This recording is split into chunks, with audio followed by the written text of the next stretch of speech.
Hi అండి, అందరికీ ఒక చిన్న టిప్ అయితే చూసేద్దాము. ఇట్లా మనం కొత్తగా కొన్న బౌల్స్ ఏమన్నా ఉంటాయి కదా, కడాయిలు కానీ గిన్నెలు కానీ ఏవైనా, దానికి ఇట్లా లోపల స్టిక్కరింగ్ వస్తుంది కదా, ఇట్లా రౌండ్గా. ఆ స్టిక్కరింగ్ తీయాలంటే మనం మస్తు కష్టపడతాము, గీకడము, గోర్లతోటి స్పూన్లతోటి చేస్తుంటాం కదా. అట్లా చేయకుండా ఈజీగా ఏం చేయాలంటే, చిన్న మంట పెట్టి స్టవ్ మీద ఆ కొత్తగా తెచ్చిన బౌల్ని దాని మీద పెట్టాలి.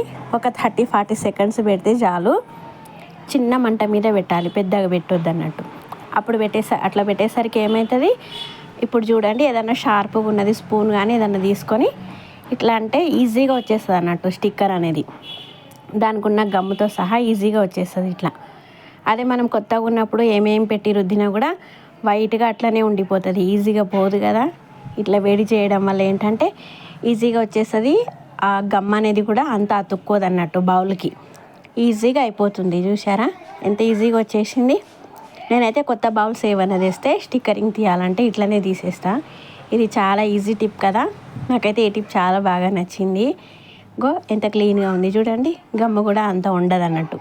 అదే కొత్త స్టిక్కర్ తీయాలంటే అసలు ఎంత మనం కడిగిన పీస్ పెట్టి రుద్దినా కొంచెం కొంచెం తెల్లగా ఉండిపోతుంది.